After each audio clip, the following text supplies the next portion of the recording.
Hello everybody, welcome to another video on the YouTube channel. Today I am in Croatia. So what I thought I would do with this video is, because I'm out here for a destination wedding, I thought I would show you what is in my camera bag. So what I'm going to do is I'm going to sit down here. So I'm actually on our own private balcony, which is pretty cool because come on, I mean, look at that view out there. Absolutely gorgeous. So I just thought I'd sit down here and just kind of go through what I take with me on a destination wedding. Obviously, this is very different to what I take with me. Well, I say very different. It's not too different to what I take with me on a normal wedding. It's just a little bit more minimalized, a little more easier for me to carry when I'm going from place to place. So what I thought I would do, I'll take you through that. So let's go sit down and I'll take you through what I take in my camera bag to a destination wedding. So obviously my kit is a lot more reduced than it would be for a normal wedding, hence why, because of traveling and stuff like that, so like even my tripod's a little more lightweight. So I'll get into that in a little bit, but when I'm traveling abroad, I need to be able to move a lot quicker. So especially with the wedding yesterday, as it was multi-locational, I needed this to be light as possible, so it was more easy to take around with me, more easy accessible if I needed something out of the bag. So when I'm going around, I need to make sure that I can get everything very quickly in an instant if I need it. And also when it gets around to setting up for the ceremony as well, because again, being multi-locational, I just need to be able, I need everything at fingertips length away. So this bag is perfect for that. I usually do use this for my full kit.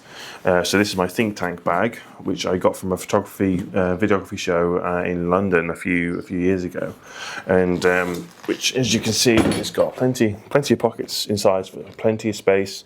So the one I actually did in Bordeaux, I actually had one of my tripods in here.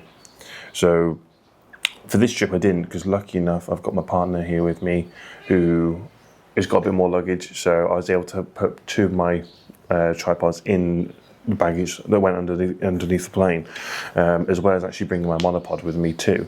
But this bag, again, absolutely can't fault it. It's lovely. I've got some pockets here, easy enough space.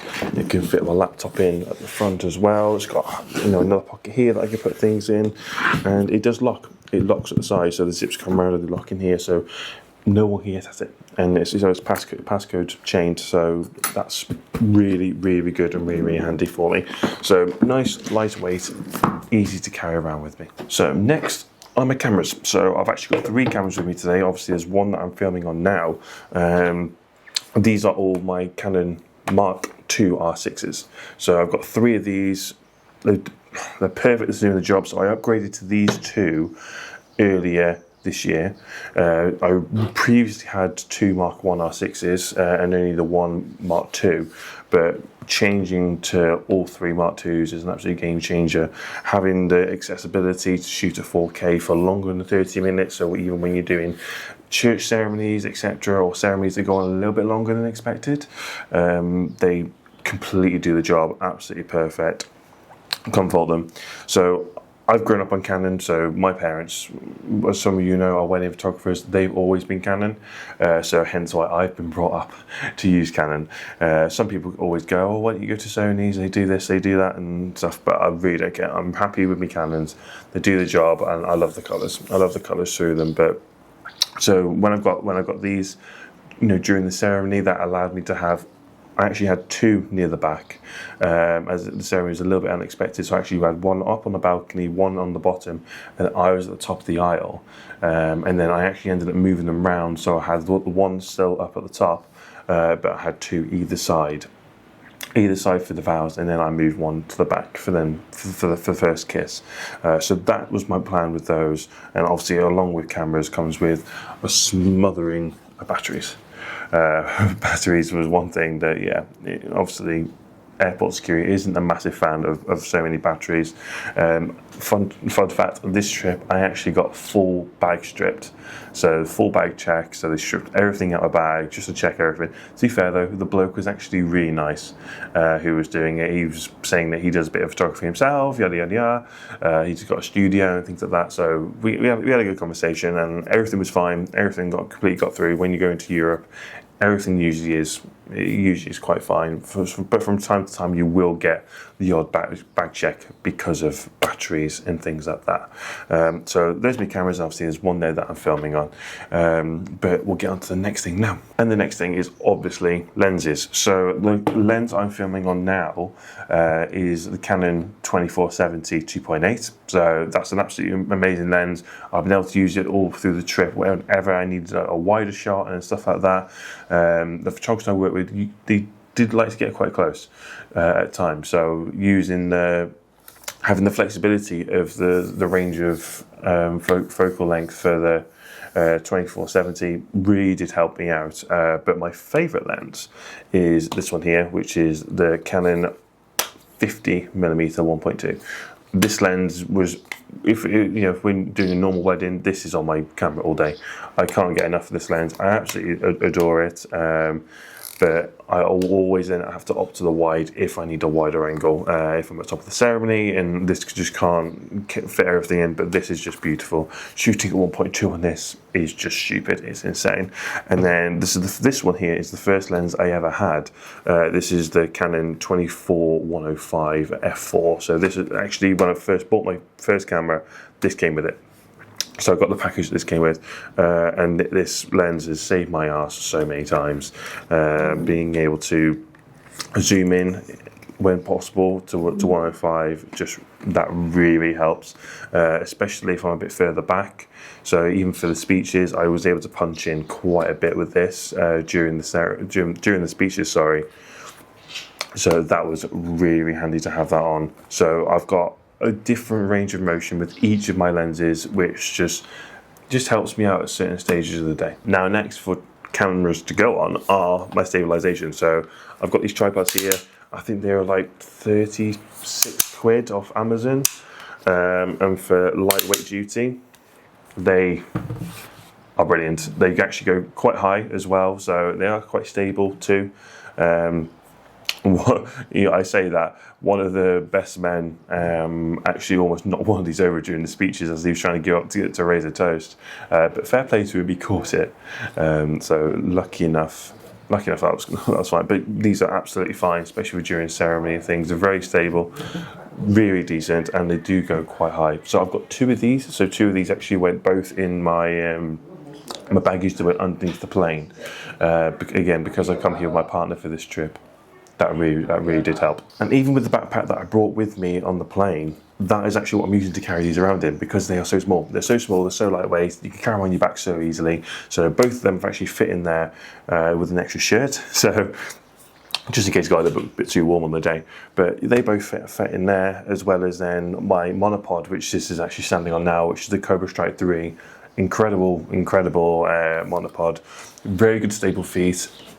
And literally at a push of a button, it'll go up and it'll go down.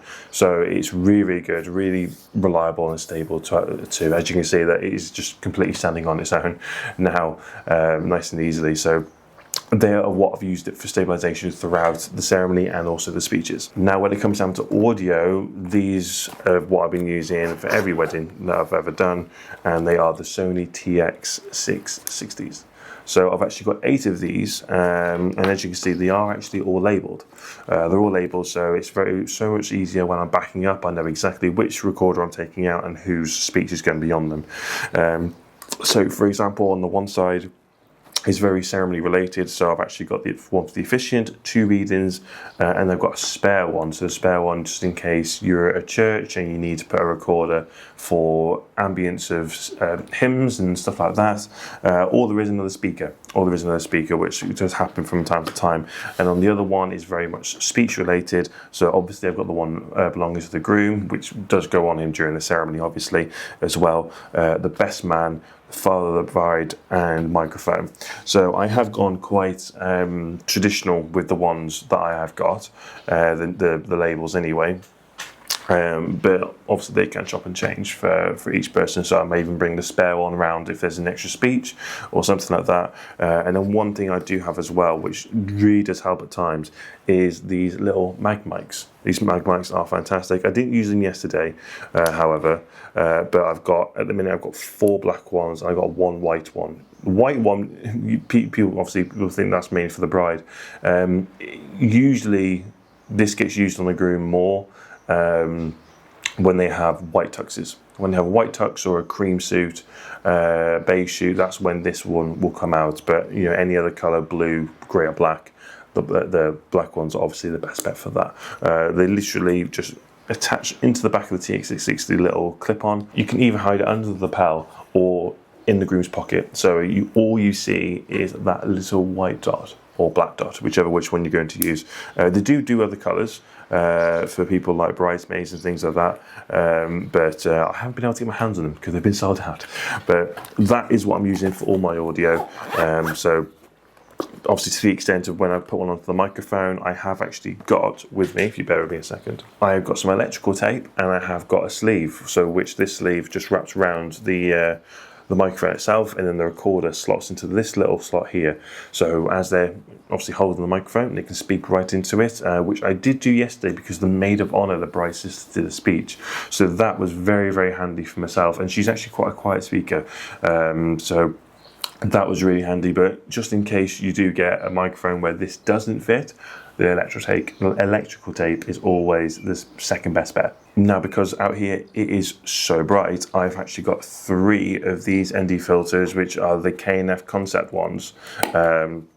So I've got 3 of these. I've had them for absolute ages. So I've got one to fit each of my lenses, which I did do during the ceremony yesterday.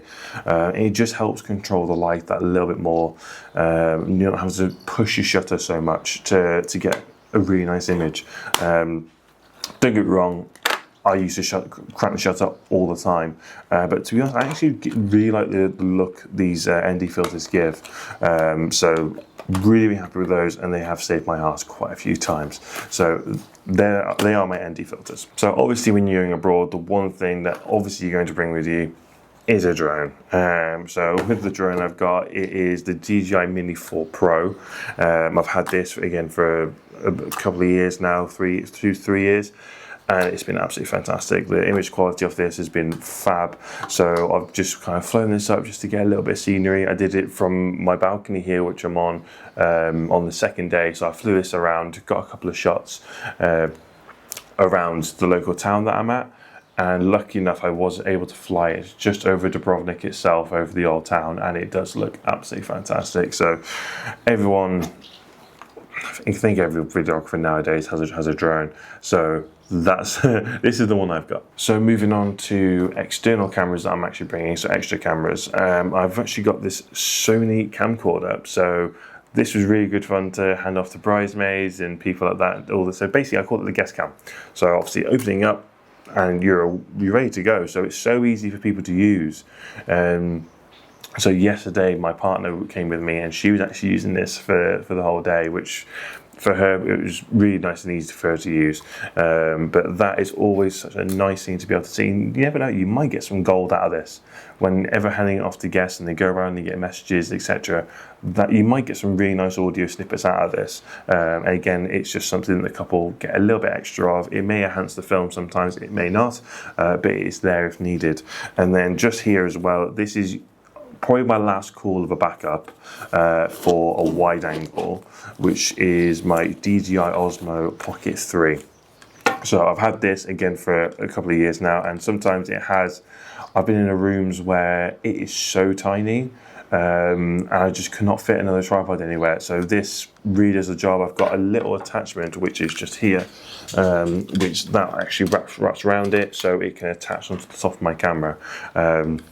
So that has been a fantastic backup wide angle for me for some time, but obviously I'll try and use my main camera when I can, but that very, very rarely it does come out, but it's always good just to have some sort of backup if you can't obviously afford another 4th camera. Now, one thing that saved my skin yesterday was this light. So I've got this light here with a small rig battery, which is just down there. I just can't bother to go and reach it. This light really did save my backside yesterday during the speeches and for first dance. First dance, not so much because the DJ's got his lighting, which does help, but it got quite dark after the sunset yesterday. We were about an hour behind. So they were meant to do speeches at 8 o'clock, which when the sunset was meant to be for 8:30. So we started speeches about 9 o'clock, which is about a quarter of an hour after the first dance was meant to start, and they had 5 speakers, so it did get dark very quickly. So I put one of these, again, I don't have any additional stands, I just put this into the horseshoe of my camera, and it just did the job. It lit the speaker up perfectly. They had spotlights going down the terrace, which did something, but without that, I'd have been pushing my ISO way too much, and it probably would have gotten grainy. So this really did save my skin during the speeches yesterday, and then obviously I put it onto a tripod for the first dance and the dancing. So this gave a little bit of extra lighting, capturing that. Hence why your lighting is so important. So even if you to get something smaller than this, you can get one of these on eBay or Amazon for quite cheap. So I'd really highly invest in some lighting, even for your speeches. I've got 2 bigger lights at home, which I use for the speeches. So always don't miss out on your lighting. Now, for any of the final little things that I've brought with me, I've actually, charger. So this is a dual charging port, which is from USB-C. So that charges up 2 batteries at a time, which is really handy. I've got my DJI mic minis, or DJI mic 2s actually, I think these are. They're DJI mic 2s, so, which I'm wearing one now. Very rare, I don't think these have actually ever come out on for a wedding, but just in case, there's no harm in having that. But obviously when I'm using these to make YouTube videos when I'm abroad, it's fantastic. It's good decent audio as well. For vlogging, I've got my DJI Action 4. I was thinking of upgrading to the Action 5 or 6, possibly very soon. But I need to do more of these to warrant upgrading anything like that for this. But this has been really good. It's been really good to be able to use. So I've got a little tripod. This is actually from my Osmo Pocket 3, which I can just kind of put down onto tables and things, which is quite nice. And to be fair, you can actually probably always use this as another backup camera too. Don't be afraid to use things like this if you want to kind of get a little clamp that you can put it on somewhere and have it there. Even put it onto one of your tripod legs if you want an extra angle of something. Don't skip out on things like that, because they are good quality, and to be fair, I don't think a couple's really going to notice when it goes from that to this. But don't skip out on that. Now I've actually got a pouch, so this is for my SD cards. So with my SD cards, what I'll do is I'll keep 3 in my camera, so in my bag, and I'll keep the others with me at all times, so at least I know I've got them backed up, and they're obviously backed up onto my computer as well. Also the laptop that I bring with me, so they're all backed up there. So I've got 3 different places where all the footage is kept. But this was actually a little gift, so it's actually embroidered JL on there. So this is a gift of somebody. So fantastic to be able to use, and again, doesn't take up much space in my pocket. And then the last couple of things, I've got fan to help me keep cool. This really did quite help. Again, 15 quid off Amazon, not too bad. Got 2 of these, one for me and one for the missus, so that was really nice. And I've got my glasses, which are my my Ray-Ban Meta ones. So these are really cool to use. So this is what I've been actually capturing most of my BTS on. So if I can try and turn these on. So being able to see you guys, being able to see what I see, and then just next to it, obviously seeing the clip that I'm recording. These are pretty cool to have out. The battery can go quite quickly, especially when it's warm, and when it does get really warm, they can't capture anything if they're a bit too hot, which yesterday at some point during the couple session, it did get a little bit too hot. So right now it's just set over my ear. It's got 75%, so I can actually click that and it should as I say, yeah, that should start filming. So you'll be able to see, there's my monopod and there's the other camera that I'm using, which has got the DJI Mini kind of popped into it. And then there's obviously just another smothering of hard drive there, and then any of the batteries and little kind of add-ons there that will be able to fit into my bag, as well as a towel. Ignore the towel. But that is pretty much everything that goes into my case, as well as my my MacBook laptop, which I've got. So that comes with me everywhere I go for every wedding, hence why I do a teaser every day. So with the teasers that I do, which you've probably heard me say many times in other videos, there's no audio or music to them, because when you're at a wedding, there's no point in putting it to it, because there's so much music going on, there's so much going on around them. They're not going to be listening to the music, and they won't be able to hear the music because it might be so loud at where they are. So just doing a visual teaser for them, they get to kind of see that. You can post it onto your story with some Instagram music. No one's really going to know, and they've got something to post the next day. But then when you kind of get home a little bit later on, your clips are pretty much ready. You can just find a little audio track to go with it, and just edit it to the music if you like. Which obviously you probably should. And then you can actually, you're halfway there. All you do is add your music, add any audio bites that you want to use, and then you're done. So that's always kind of helped me go a little bit quicker, a little bit further. And to be fair, the couples just love seeing something on the day. So with my laptop, that helps me back up. That helps me edit whilst I'm on the go. But yeah, that's pretty much all the equipment I take with me on a destination wedding. So if you've got any questions, pop a comment down below, give a like on the video. Please subscribe to the channel, because I'm trying to make more of these videos.